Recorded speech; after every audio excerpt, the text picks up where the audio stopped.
Here's what's coming up on The World Today. South Carolina lawyer Alex Murdaugh found guilty of killing his wife and son. Plus, youths and activists protest for climate change action in Indonesia and Australia. Let's take a look at some other stories. A South Carolina jury has found Richard Alex Murdaugh guilty of killing his wife and son, convicting the once influential attorney of murder in a case that has gripped the nation's attention for nearly 2 years. Prosecutors say the verdict proves that no one is above the law. The jury deliberated for more than 3 hours before finding Murdaugh guilty of 2 counts of murder. He faces 30 years to life in prison without the option of parole for each murder charge. The case has drawn intense media coverage given the family's immense political power in and around Colleton County, where the trial took place. It is a good day in South Carolina. Yes, it is. Yes, it is. Today's verdict proves that no one, no matter who you are in society, is above the law. And our criminal justice system worked tonight. It gave a voice to Maggie and Paul Murdaugh, who were brutally mowed down and murdered on the night of June 7th, 2021 by someone that they loved and someone that they trusted. Their voice was heard tonight, and justice was brought for them. We can't bring them back, but we can bring them justice. It really has been a great process. We will have sentencing tomorrow. Obviously, we're not going to comment on sentencing because that's still pending. But justice was done today. It doesn't matter who your family is. It doesn't matter how much money you have or people think you have. It doesn't matter what you think, how prominent you are. If you do wrong, if you break the law, if you murder, then justice will be done in South Carolina. And I think South Carolina has shown to the nation and the world how a process can work and work well. And a court in Belarus has sentenced Nobel Peace Prize winner and human rights activist Ales Bialiatski to 10 years in prison for financing protests, smuggling and other crimes in a case that rights groups say was politically motivated. Exiled Belarusian opposition leader Sviatlana Shisohukanya says Bialiatski and other activists sentenced in the same trial had been unfairly convicted, calling the verdict appalling. Prosecutors had asked the Minsk court to give Bialiatski, who denied the charges, a 12-year sentence. He was awarded the Nobel Peace Prize last October for his work on human rights and democracy, sharing it with Russian rights group Memorial and Ukraine Center for Civil Liberties.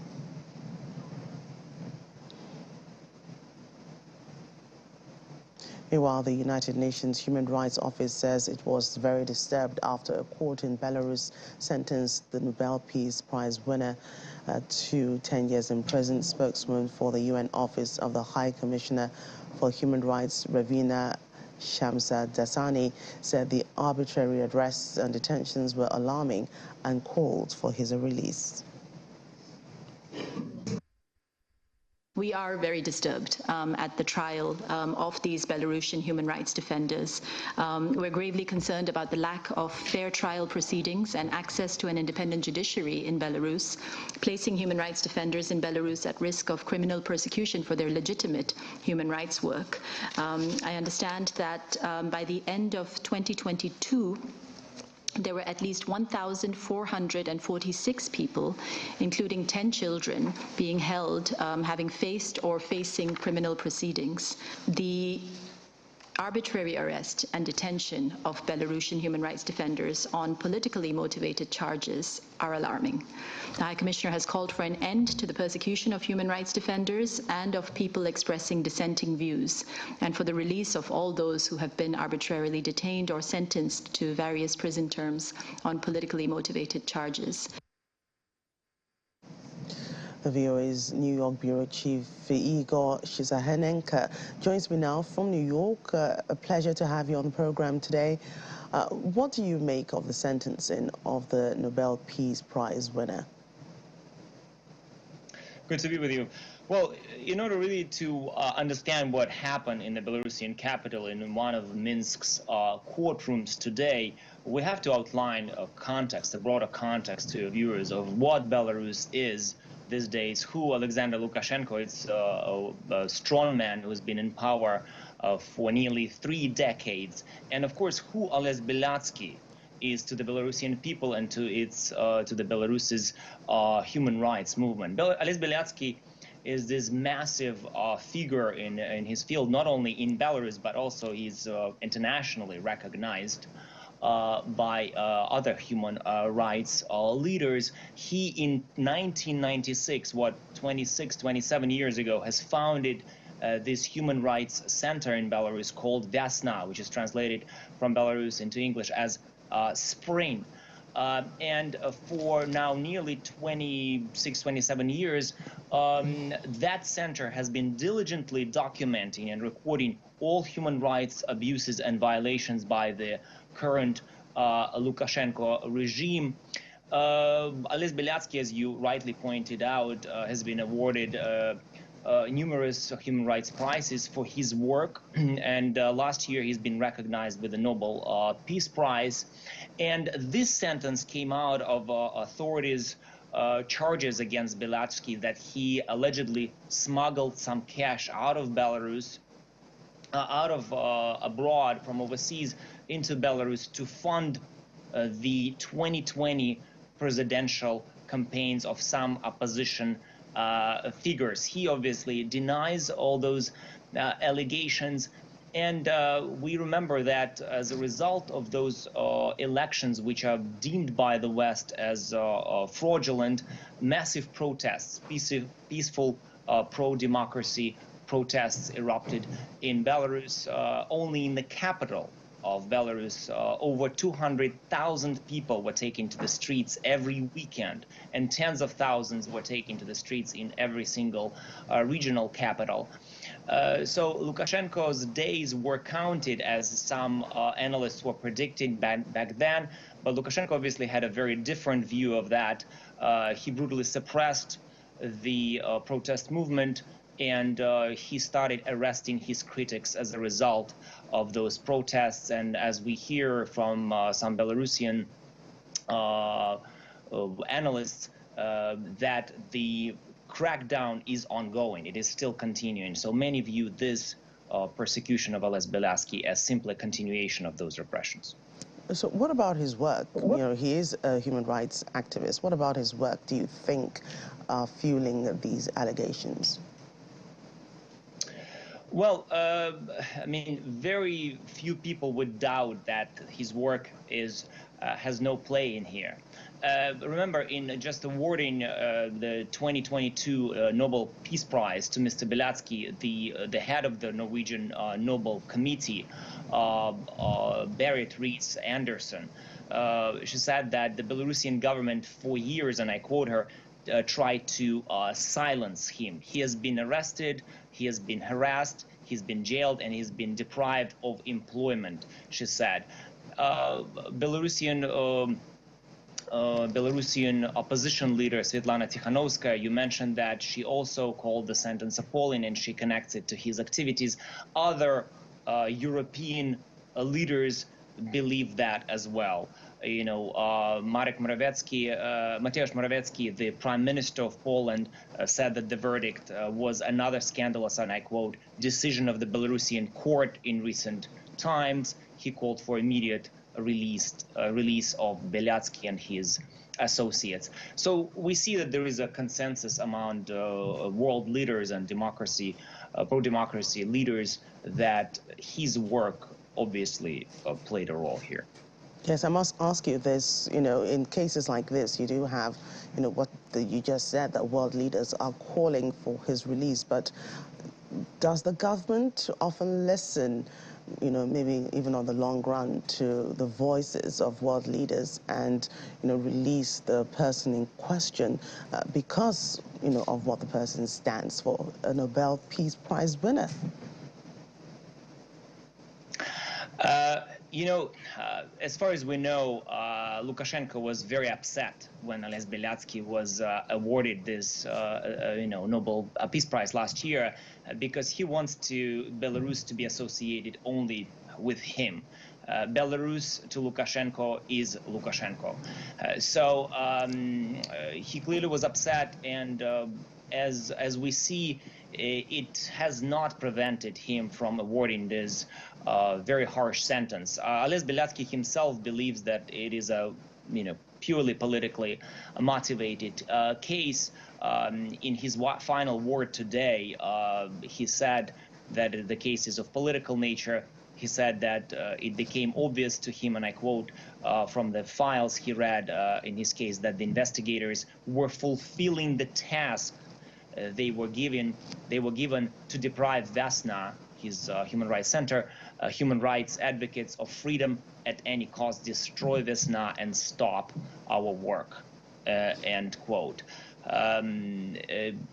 Many of his supporters and pro-democracy activists are saying that the world leaders should continue pressure on the Belarusian authorities. The world leaders should not only support Beliatsky in their words, but also should impose serious sanctions on Belarusian regime, and specifically on law enforcement people who are directly responsible for that sentencing of Beliatsky, because according to them, it is only the language of force that Alexander Lukashenko understands. Right. His supporters also say that, they believe the authorities are trying to silence him. Is this the feeling across Belarus? Well, it's hard to say what the rest of the Belarusians think of that. Obviously, we have very little information coming out of that country. Lukashenko has silenced all media outlets, but Ales Beliatsky, by many in Belarus, we must say, is viewed as this moral and ethical compass, if you will, moral anchor of the nation. He's been sentenced already to several years in jail. A few years ago, he came out, and nevertheless, he continued his human rights work. And as we see, he's still viewed by the regime as very much a thorn in the eye, so they continue their persecution of him. Right, Igor, thank you so much for your time today. Thank you. Let's move on. Italian police say Rosalia Messina Denaro, the sister of Italy's recently jailed top mafia, has been arrested on charges of associating with a mafia organization. Matteo Messina Denaro was Italy's most wanted man until his arrest on January 16th after 30 years on the run. He was sentenced to multiple life terms after being convicted of a long list of murders and other crimes. The police said that his sister's arrest is the result of the investigation that led to the capture of her brother. Investigators have long suspected that Matteo Messina Denaro, his long flight from justice was helped by family members and a strong clan loyalty. Welcome back. Let's get to the environment. Hundreds of students across Australia skipped school this morning to demand action on climate change.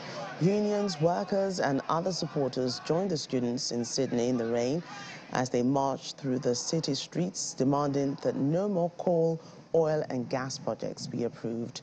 Australia was for years an international laggard on efforts to prevent climate change, but the recently elected Labour government has increased the target to reduce emissions to 43% from 28% by 2030. Well, I'm extremely worried. I know that my future is at risk. I know that we have seen devastating bushfires, devastating droughts, devastating floods across the country, and I know young people across the country and across the world are extremely concerned that our futures are at risk. So that is why we've come here today, to send a very clear message to our government, to our leaders and to corporations around the world that enough is enough and that we need change to occur. I would rather be at school. My education is so important, and that's why it is urgent that we're here today, because I'm putting my education at risk. to tell the government about this. I'm currently in year 11, I've just started my HSC subjects, and today I'm missing so much content, but this is important to me because I know that my community is at risk.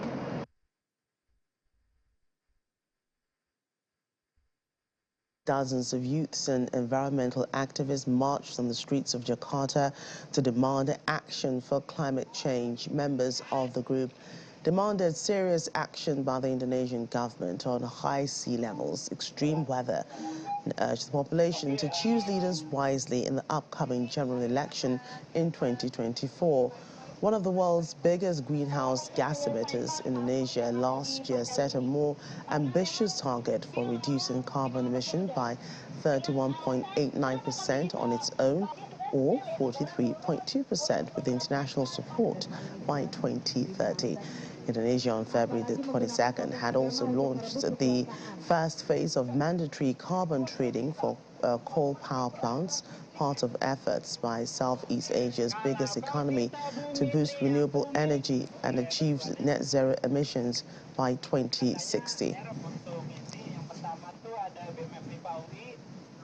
Well, Thailand, South Korea and the U.S. This week resumed the annual Cobra Gold amphibious military exercise at full scale.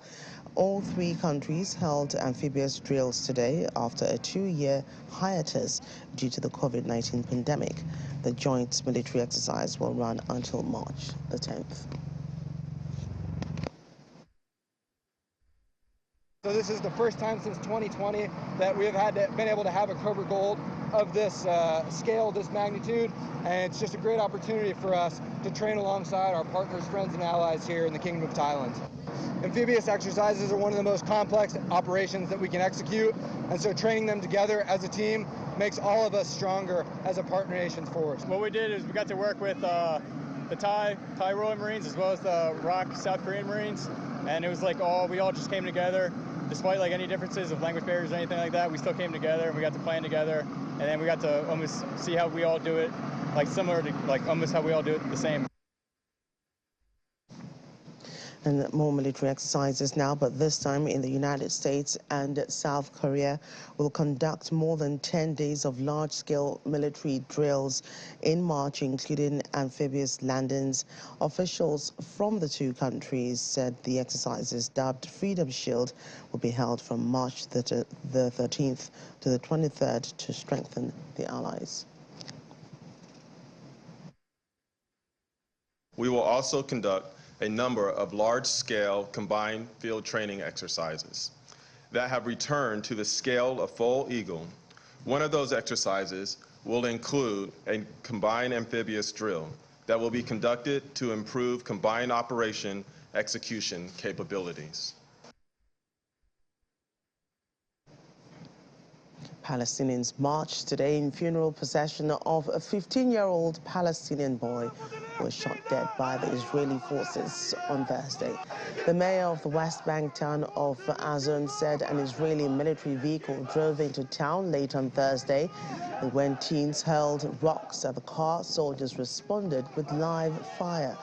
A statement by the public hospital said 10th grader Nidal Salim died after being shot in the back.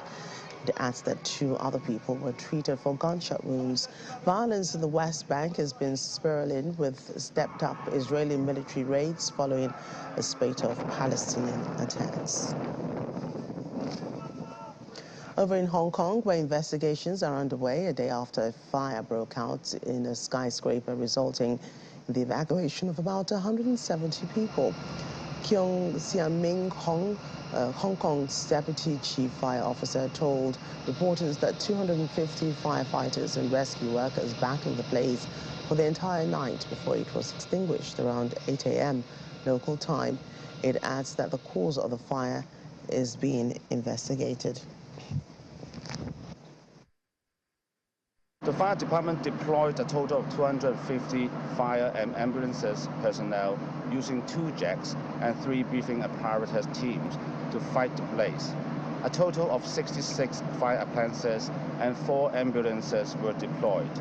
We also deployed our compartment fire behavior team and our unmanned aircraft system to the scene to help our surveillances. The fire was upgraded to number 4 alarm at 1:46 a.m. today due to the spread of fire to other nearby buildings because of strong wind.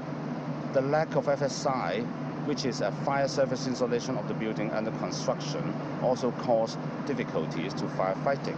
About the fire, it was surrounded in 7:31 a.m. this morning and was put under control at 8:08 a.m. this morning, and the fire was largely put out 8:30 this morning. During the operation, a total of 170 persons were evacuated with the assistance of fire personnel and the police. We are still investigating the cause of fire of the construction site. Well, closing Burkina Faso's capital, Ouagadougou, where soldiers are giving directions to moviegoers and journalists attending the continent's premier film festival that's going ahead this year in spite of the violent insurgency gripping many parts of its region.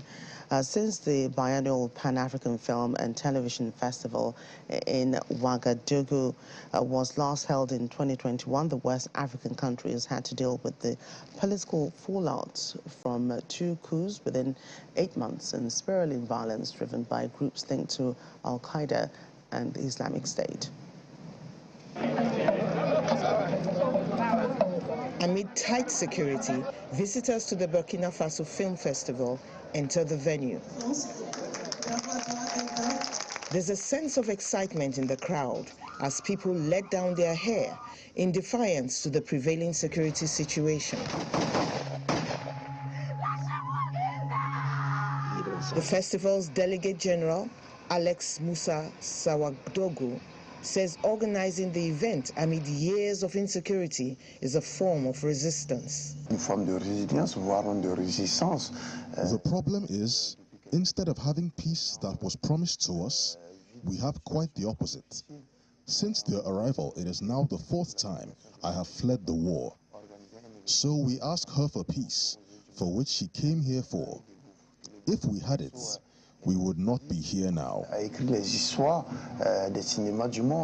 In total, 170 films are being screened, among them the film Sira by Burkinabe director Apolline Traoré.